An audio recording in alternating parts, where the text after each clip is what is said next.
All right. So I watched a movie last night.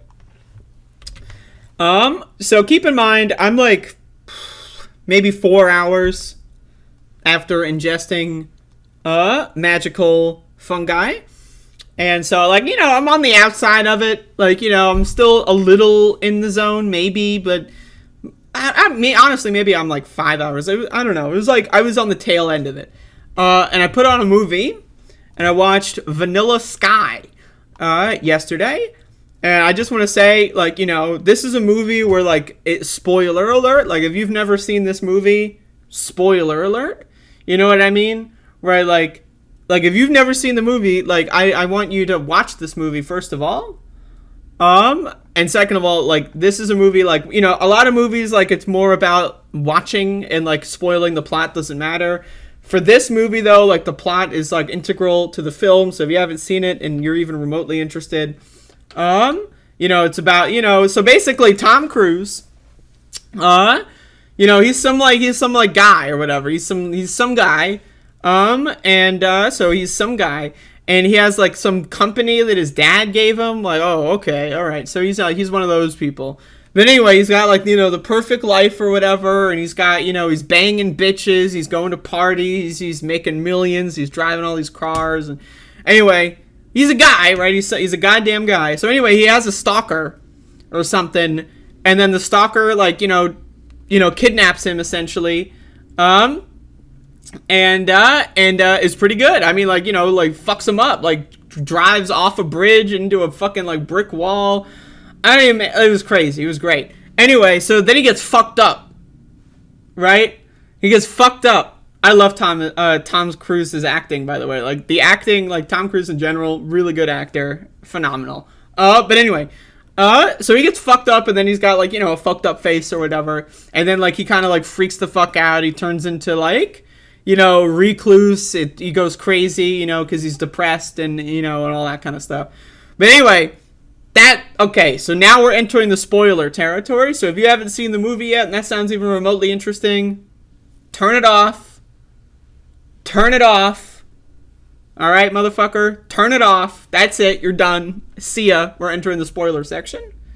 Kelsey says he'd be hot if he wasn't so short. Now, I'm going to have to say that is a ban-worthy comment. 1, we support short kings on this channel. 2, he's hot. I don't know what to tell you. Like, he's really hot regardless of his height. Height doesn't matter, and he's hot. So, you're wrong. That's a double wrong. Anyway. So one of the, like, y'all know I love lucid dreaming. This is something that I love. Now, I've never really heard of this movie before. A couple people have recommended it to me. But I've never really, I didn't know much about it, but a couple people have recommended this to me based on the fact that I talk about lucid dreaming a lot. So the movie is like, there's a lot of like false awakenings in this movie. First of all, and that's something I love. I'm a lucid dreamer, and a lot of my themes in my dreams are I wake up and then, like, have, like, a morning routine, and then I realize I'm dreaming, right? And then I wake up again, right? I've talked about this before. So that's, like, a very big theme of this film, is that, like, they constantly wake up, and, like, Tom Cruise will wake up, and he'll, like, have his fucked up face, or he'll have, like, a normal face, right? And then, like, he can't tell what's real, if there is any, and it's great, and then he basically gets lost in the dream world. But then at the end, there's like that, like, weird, so first of all, I just want to say my interpretation of this movie is that 100% of the movie takes place in a dream. I looked up a couple people, videos and articles about people talking about the ending. I think they're all stupid. My opinion is that 100% of the movie takes place in the dream. It's not just, like, after the car crash. It's not just after, like, the fucking, when he, like, falls asleep on the street or whatever. My personal opinion is that the whole entire movie is a dream. And so that makes it even better. It makes it even better. So anyway, so he has like a bunch of false awakenings. He like mixes up timelines, right? Like he can't like remember what's happening, and then people start morphing into other people, right? And the whole time, like, you don't really know that it's a dream yet, right? Like, you know, I was pretty much under the impression that it was all a dream, or at least, you know, like that this part of the movie was in the dream, like around the halfway mark. But anyway. So like, you know, he had like, you know, he tries to like, he has like a stalker that fucks his face. Is that even real? Did that actually happen? I don't know. Right. But the most interesting part of this is that, there's this like consistent like theme of like a television show coming on the movie, like coming on like during the movie. And like, you know, talking about like, you know, cryogenic sleeping, freezing people, right? Like that doesn't like, okay, so it's possible that that really does exist in the movie, in the universe of the movie. But I say that that's just an apparatus for his dream to interpret, you know, what's going on. Like, you know, for me, I have a lot of dreams that are steeped in realism, right? Like it's 100% in line with the real world. Like physics are all the same, right? Like the, you know, buildings are where they are right now, right? Like I have very detailed, very intricate dreams, and a lot of them are very realistic, right? But then sometimes in my dreams, right, there's like random things that just like are completely out of place, right? And so that's the kind of vibe I get, is that the cryo sleep is just a way for his subconscious to like kind of interpret the dream world. So anyway, so basically he continues to go crazy and crazy. It's like a 2-hour movie. So like over the course of like, you know, every scene, every time he has like false awakenings, it gets a little crazier and crazier and crazier.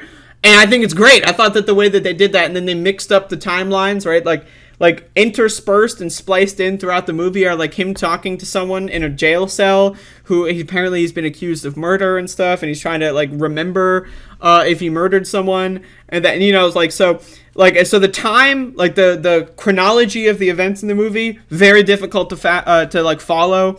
But that makes sense in a dream, right? In a dream, right? I've had dreams where it's like I'll go from one area to another area in another timeline or whatever, and then I'll go back, and then like I've had like nights of sleep where it's like I have like 4 different kinds of dreams, but they don't happen. Like it's not like one dream starts and then ends, and then the second dream starts and then ends, and then the third dream starts, and then. But for me, sometimes, right? Especially when I'm doing like, you know, like fucking galantamine or Blue Lotus or some shit. But anyway, you know, sometimes my dreams are like, I have like 3 or 4 dreams, but they're spliced together, right? So it's like I like open a door and then I'm back in like the other dream, and then like other stuff happens and like that environment, and then I open another door and then I'm back in the other kind of dream with that timeline, and you know, so that's what I'm thinking is going on. I think the whole movie is a dream. But anyway, the movie was great. I really enjoyed this. I thought it was really good. You know, like the way that he kind of slowly went crazy. I mean, I just love Tom Cruise acting in general. He's very silly, and I appreciate that. I like actors that just get really silly. I mean, that's why Nick Cage is my favorite actor. But anyway, not to compare them. I mean, they're a little, you know, they're definitely a different vibe. But anyway, I thought it was really good. I mean, like, you know, again, I saw this on HBO Max, right, in the, you know, and it was like related to like time travel movie. So I thought it was time travel at first, but no, it's like dream travel, which is, you know, it's basically the same thing. But it was really good. I mean, like the description on HBO Max was like, it's a mind-bending psychological thriller, and I'm like, I love my mind bending. I love to bend my mind, right? So, all right. But anyway, I enjoyed it. I thought it was a really good movie. I would recommend it. But again, if you're listening to me recommend this, you've already watched the movie. Otherwise, you'd be spoiling the movie for yourself, and then now I don't recommend it, right? So you just ruined your life. Fuck you. But anyway, Vanilla Sky, really good. Like, it's really good. I enjoyed it. As a lucid dreamer, I thought like the dream angles and how that was explained and shown on screen, I thought it was really good. And I thought, you know, like the slow descent into madness that the main character kind of had, but like, you know, like, but it was like spliced around, like, so he had like good days and bad days and like all that. I thought that was really good. But anyway, there you go. That's Vanilla Sky. Nick Cage is far superior in every way. I would agree with that. That I agree with. That is an agreeable statement.